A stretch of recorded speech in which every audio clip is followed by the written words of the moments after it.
Channel को subscribe करना ना भूलें और हमारे ताज़ा वीडियो सबसे पहले देखने के लिए बेल आइकन को दबाएं।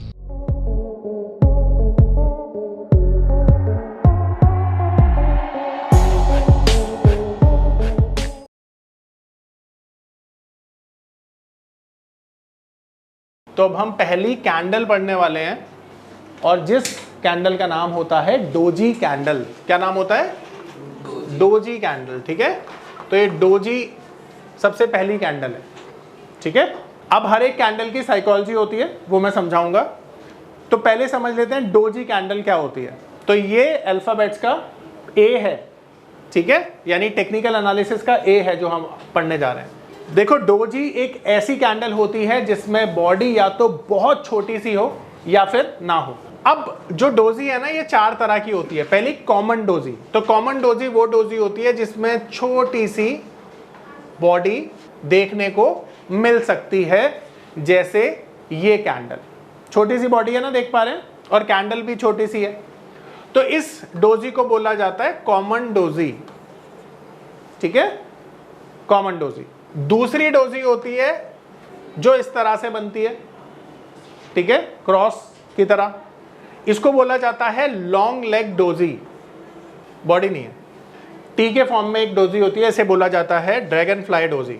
और फोर्थ डोजी होती है जो इस तरह से होती है, इसे बोला जाता है ग्रेवस्टोन डोजी। तो ये चार तरह की डोजी होती है। ठीक है, common doji, long leg doji, dragon fly doji और ग्रेवस्टोन डोजी। लिख लिया सबने? अब ध्यान से समझिएगा ये डोजी बनती कैसे है। देखो, यहां पर आप देख रहे हो कि इन सभी डोजीज में या तो बॉडी नहीं है और है तो बहुत छोटी सी है। तो डोजी कब बनती है? जब इनडिसीजन मोड होता है। शाबाश। ठीक है, अब देखो, सबसे पहले हम ये देखेंगे कि यहां पर ये छोटी सी डोजी बनी। अब आप देखेंगे यहां पर ओपनिंग और क्लोजिंग में कितना डिफरेंस है, बहुत छोटू सा डिफरेंस है। तो यहां पर ये कोई भी डिसीजन नहीं देती है। यहां पर आप देखेंगे ओपन और क्लोज सेम जगह पे है, ओपन क्लोज सेम जगह पे है, राइट। यानी क्लोजिंग वहीं हो रही है जहां पे ओपनिंग हो रही है, आप देख पा रहे हैं, तभी तो डोजी बन रही है। तो डोजी एक इनडिसीजन कैंडल को बोला जाता है, जहां पर डिसीजन बहुत मुश्किल होता है लेना।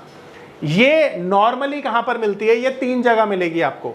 सबसे पहला तो हर जगह मिलेगी आपको कंसोलिडेशन करते हुए, यानी मिडिल में कंसोलिडेशन करते हुए मिलेगी। टॉप पर मिलेगी। टॉप क्या होता है, बॉटम क्या होता है, मैं अभी थोड़ी देर में बताऊंगा आपको। तो ये टॉप बॉटम पर मिलती है या फिर कंसोलिडेशन में मिलती है। कहां पे मिलेगी? टॉप, बॉटम और कंसोलिडेशन। देखो, कंसोलिडेशन एक ऐसा एरिया होता है जहां पे मार्केट कहीं नहीं जाती बल्कि उसी रेंज में घूमती है। एग्जाम्पल के तौर पर बताता हूं, मान लेते हैं यहां से मार्केट ऊपर जाती है और ऊपर यहां तक जाके नीचे आ जाती है, तो ये एरिया को हम बोलेंगे टॉप। यानी टॉप कौन सा एरिया होता है? जहां से मार्केट नीचे आती है। यहां से मार्केट ऊपर जाती है तो इस एरिया को क्या बोलेंगे? बॉटम। और कंसोलिडेशन बोलेंगे इस एरिया को जहां पर मार्केट एक रेंज में चल रही है, ना ऊपर जा रही है ना नीचे जा रही है। तो ये तीनों जगह डोजी मिलती है। ठीक है, ओपन हुआ, ठीक है, हाई भी यही लगा, है ना, और क्लोजिंग भी यहीं पर हो गई। तीनों चीजें यहीं पर हो गई। देखो, अगर मीनिंग निकालना है तो यहां से निकाल सकते हो। देखो, ऐसी कैंडल जो ट्रैप करने के लिए आई, किसको? देखो, यहां पर ओपन हुआ, हाई लगा, लोगों ने सेल कर दिया, और सेल कर दिया तो लोग यहां पर ट्रैप हो गए और मार्केट एकदम से ऊपर वहीं आकर क्लोज हो गई जहां पर ओपनिंग हुई थी। तो इसकी साइकोलॉजी क्या हो गई? इनडिसीजन साइकोलॉजी हुई पहले तो, क्योंकि ना मार्केट नीचे गई ना ऊपर गई, क्लोजिंग टाइम पर वहीं पे क्लोज हो गई। पर यहां पर कुछ लोग ट्रैप हो गए जो शॉर्ट सेलर थे, जिन्होंने सेल किया, वो तो ट्रैप हो गए ना। तो इसकी साइकोलॉजी बेसिकली ट्रैप वाली हो सकती है। पर अगर ये कैंडल ही बहुत छोटी सी है तो 2 रुपए में क्या ही इंसान ट्रैप होता है, बाहर निकल जाता है स्टॉप लॉस लेके। अगर ये बहुत बड़ी कैंडल है तब तो ट्रैप भी मानेंगे, अदरवाइज ये छोटी छोटी कैंडल बनती है तो कोई इनके मतलब ज़्यादा खास होते नहीं है। इन कैंडल्स की साइकोलॉजी होती है इनडिसीजन।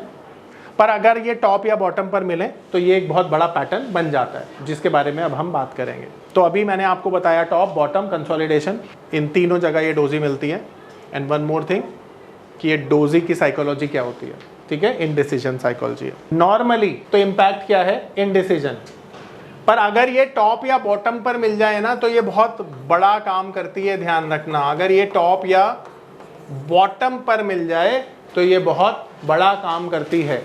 सबसे पहली चीज आपको ये समझनी है कि डोजी का कलर मैटर नहीं करता है।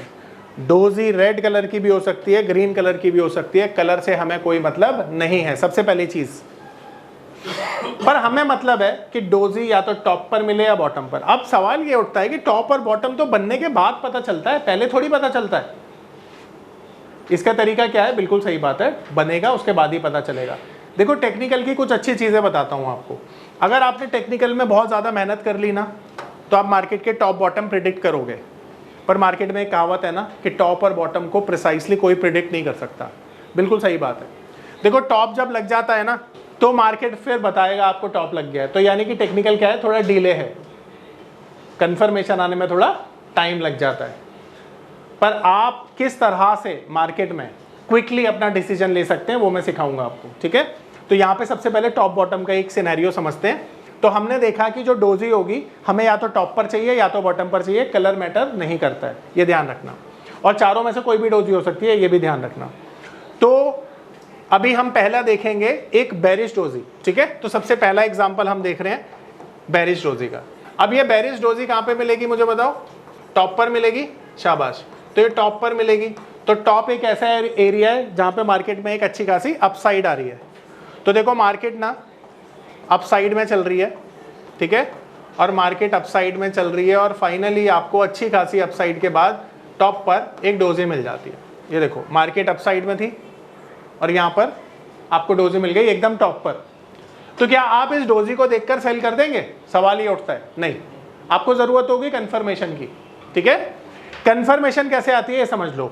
डोजी के अगले वाली कैंडल होनी चाहिए बेरिश कलर की कैंडल। तो इसका कलर मैटर करता है, जो कि होना चाहिए रेड। इस डोजी का कलर तो कुछ भी हो सकता है, पर इस कैंडल का कलर क्या होना चाहिए? रेड, वो मैटर करता है। डोजी का जो लो है ना, ये ब्रेक होना चाहिए किससे? इस रेड कलर की कैंडल से। तो जैसे ही ये रेड कलर की कैंडल का लो ब्रेक होगा, आप क्या कर देंगे? यहां पे सेल कर देंगे। ये लो ब्रेक हुआ और आपने यहीं पर कर दिया सेल, आपका ट्रेड एक्टिव हो गया। पर क्या यहां से मार्केट निश्चित रूप से नीचे ही जाएगी, ऊपर नहीं जा सकती? तो जवाब है जा सकती है, टेक्निकल तो फेल भी होता है। पर अगर गई, मार्केट ऊपर चली गई, तो आपको अपना स्टॉप लॉस जरूर लेना है। और वो स्टॉप लॉस कहां पर होगा? इस डोजी का जो हाई है, इसका आप स्टॉप लॉस फॉलो करेंगे। अगर ये हाई ब्रेक हो गया तो आपका ये ट्रेड फेल हो गया, एग्जिट लेना पड़ेगा आपको। और अगर ये ट्रेड सक्सेसफुल हुआ तो यहां से मार्केट कहां जाएगी? नीचे, और आपका बनेगा पैसा। आ रही मेरी बात समझ में? इसे बोला जाता है बेरिश डोजी। अभी मैं आपको ये इस पर भी दिखाऊंगा। डोजी तो बन चुकी होगी। डोजी के अगले वाली कैंडल जैसे ही ब्रेक करेगी, इसके लो को आपने पोजीशन बनानी है। बिल्कुल होती है। अब स्टॉप लॉस आपके कम हिट हो, इसके लिए मैं आपको एक मंत्र दे रहा हूं। ये जो डोजी आपको मिली है ना, यानी सबसे पहले तो ये समझ लीजिए कि ये जो एक अच्छा खासा अप ट्रेंड है, इस अप ट्रेंड में ना कुछ कैंडल्स का आपको एक थंब रूल दे रहा हूं, 15 to 20 कैंडल्स। ये थंब रूल याद रखना, 15 to 20 कैंडल्स। अब ये 15 से 20 जो कैंडल्स हैं, जब इसके बाद कोई आपको टॉप या बॉटम मिलता है तो वो ऑथेंटिक होता है। मान लो यहां से मार्केट में रैली चल रही है और यहां से यहां तक टॉप बनते बनते आपको 15 से 20 कैंडल मिल गई हैं, और 15 से 20 कैंडल के बाद डोजी बन रही है, तो हाई पॉसिबिलिटी है इस ट्रेड के सक्सेसफुल होने की। पर अगर मान लो 5 कैंडल के बाद आपको कोई पैटर्न मिल जाए तो वो उतना ज़्यादा सक्सेसफुल नहीं होता है। तो आपकी पॉसिबिलिटी और बढ़ जाएगी अगर आप 15 से 20 कैंडल का फॉर्मूला याद रखोगे। मेरी बात समझ में आ रही है सबको? आ रही है? Yes sir. सर इसमें 5 मिनट और 15 मिनट का कैंडल रखना है ना? वो करेक्ट, बिल्कुल बिल्कुल 5 मिनट और 15 मिनट का। अभी मैं दिखाऊंगा भी आपको लाइव चैट पे, डोंट वरी। तो ये समझ में आ गया सबको? अब इसी तरह से एक बुलिश कैंडल को देखते हैं। तो बुलिश डोजी कहाँ मिलेगी हमको? बॉटम पर मिलेगी। तो देखो बुलिश डोजी कहाँ मिलती है? जब मार्केट में एक डाउन साइड चलती है। तो ये जो डाउन साइड है, मान लेते हैं यहाँ से शुरू हुई और मार्केट नीचे की तरफ जा रही है, मार्केट नीचे जा रही है, एंड फाइनली बॉटम पर आपको एक डोजी मिलेगी। अब अगेन ये डोजी कुछ भी हो सकती है, जैसे मैंने आपको बोला ये नॉर्मल डोजी भी हो सकती है, मान लेते हैं ये नॉर्मल सी डोजी है, छोटी सी, ठीक है। अब क्या आप ये डोजी के बनते ही ट्रेड ले लोगे? जवाब है नहीं, इसका कंफर्मेशन की जरूरत होगी। तो कंफर्मेशन कब आएगा? जब अगली कैंडल ग्रीन कलर की होगी। तो ये अगली कैंडल कैसी है? ग्रीन कलर की। तो जैसे ही ग्रीन कलर की कैंडल इस डोजी के हाई को ब्रेक करेगी, आप क्या कर लोगे? बाय कर लोगे। और अगर ये ट्रेड फेल हुआ तो आपके पास स्टॉप लॉस है, जो कि होना चाहिए डोजी के लो के नीचे का। और इस कैंडल को हम क्या बोलेंगे? Bullish doji candle. अब अगेन यहां से यहां तक जो ये डाउन साइड आई है ना, अगर ये 15 से 20 कैंडल के बाद, यानी ये जो डोजी हमें मिली है ये 15 से 20 कैंडल के बाद अगर मिलेगी तो ट्रेड ज्यादा सक्सेसफुल होगा। आ रही है मेरी बात समझ में? डोजी का कलर मैटर नहीं करता। अब मैं थोड़ा बड़ा बना के दिखाता हूं आपको। मान लेते हैं ये नीचे डोजी मिली हमें, तो ये जो डोजी है ना, इसकी कंफर्मेशन आएगी अगली ग्रीन कलर की कैंडल पे। मान लेते हैं ग्रीन कलर की कैंडल है और इस ग्रीन कलर की कैंडल ने ये हाई ब्रेक कर दिया। ये हाई पॉइंट है डोजी का। अब ये ब्रेक हो गया, तो आप जैसे ही हाई ब्रेक होगा आप क्या करेंगे? बाय कर लेंगे। और अगर ये ट्रेड फेल हुआ तो आपका स्टॉप लॉस क्या होगा? लो का स्टॉप लॉस हो गया। डोजी का कलर मैटर नहीं करता, पर अगली कैंडल का कलर मैटर करता है। आ रही बात समझ में? अब इसे प्राइस एक्शन में समझो। आपको स्टॉप लॉस तो समझ में आ गया कि आपका स्टॉप लॉस क्या होगा, पर टारगेट कैसे लेते हैं ये समझो। अब ये देखो, यहां पे मैं इसे मिटा के आपको टारगेट स्टॉप लॉस समझाता हूं। मान लेते हैं ये डोजी है, इसे और बड़ा कर दिया मैंने। तो यहां पर मान लेते हैं डोजी का जो लो था ना, ये है 100 रुपीज का, और जो डोजी का हाई है ना, ये 105 रुपए का। मान लेते हैं एग्जांपल के तौर पर ये हाई है। हाई और लो का डिफरेंस कितना है?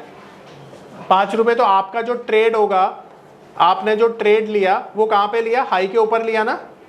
तो आपने जब बाय किया तो कहां पे किया? 105 रुपए 5 पैसे पे हाई ब्रेक होगा, तो आपने पोजीशन बनाई कहां पर? 105 रुपए 5 पैसे पर। अब आपका स्टॉप लॉस क्या था इस केस में? 100 रुपए के 5 पैसे नीचे का। तो यहां पे हमारा स्टॉप लॉस क्या था? 99 रुपीज 95 पैसा, क्योंकि लो ब्रेक होना चाहिए ना, तभी तो स्टॉप लॉस लगेगा। अब इसका डिफरेंस कितना हुआ बताओ? अगर आपने बाय कर लिया होता और स्टॉप लॉस लगाना पड़ता तो आपका स्टॉप लॉस पता है कितने का था? आपका स्टॉप लॉस था पूरा 5 रुपए। 5 रुपए 10 पैसे। 5 रुपए 10 पैसे ना, ये आपका स्टॉप लॉस था 5 रुपए 10 पैसे। तो हमेशा जितना बड़ा आपका स्टॉप लॉस होता है उससे डबल टारगेट होता है। तो आपका टारगेट कितना बड़ा होगा? शाबाश, 10 रुपए ये होगा आपका टारगेट। अब सवाल ये उठता है कि क्या हमें 10 रुपए ही लेने हैं या ज़्यादा लेने हैं? ज़्यादा भी ले सकते हैं, पर ज़्यादा लेने के लिए आपको प्रैक्टिस करनी पड़ेगी, है ना। अब 1:3 का भी ले सकते हैं, 1:5 का भी ले सकते हैं, पर हर ट्रेड थोड़ी ना 1:5 का 1:2 का देगा। थंब रूल के हिसाब से, हम टेक्निकल के थंब रूल के हिसाब से चलें तो 1:2 का टारगेट हर एक टेक्निकल ट्रेड में लिया जा सकता है। उसके बाद हमारी काबिलियत, परफेक्शन, मेहनत और लक सारी चीज़ें काम करती हैं, पर ये थंब रूल के हिसाब से हम चलेंगे। तो यहाँ पर हमारा जो टारगेट है वो कितना होगा? 10 रुपये 20 पैसे। अब वो 10 रुपये 20 पैसे कैसे निकालेंगे हम? जहाँ पर हमने बाइंग की एंट्री ली 105 रुपये 5 पैसे प्लस 10 रुपये 20 पैसे, ये हमारा टारगेट बना। तो कितना हो गया? 115 रुपये 25 पैसे, ये हमारा टारगेट होगा। आ रही बात समझ में? इस तरह से स्टॉप लॉस टारगेट निकालते हैं। www.onlinenifm.com NIFM के ऑनलाइन एजुकेशन प्लेटफॉर्म पर बहुत से ऐसे कोर्स थे जिनसे मैं अपने स्टॉक मार्केट में इन्वेस्टमेंट और ट्रेडिंग के सपनों को पूरा कर सकता था, जैसे कि stock market trading beginners course, NIFM certified smart investor course, advance level smart investor course, technical analysis course, fundamental analysis course, options trading strategies, research analyst certificate course, diploma in financial market course और ना जाने ऐसे बहुत से course उपलब्ध हैं। फिर मैंने www.onlinenifm.com की साइट पर जाकर NIFM का NIFM certified smart investor course को ऑनलाइन परचेज किया, जिसको सीखने के बाद मैंने जाना कि शेयर मार्केट से पैसा कमाना कितना आसान है। बस आपको एक सही प्लेटफॉर्म की जरूरत है, जो है www.onlinenifm.com। NIFM के ऑनलाइन प्लेटफॉर्म की वजह से मैंने लॉकडाउन के दौरान शेयर मार्केट से अच्छी इनकम भी जनरेट की। थैंक्स NIFM, जिसकी वजह से आज मैं एक होटल मैनेजर से प्रोफेशनल ट्रेडर बन पाया। कॉल 8588868475 और विजिट www.onlinenifm.com।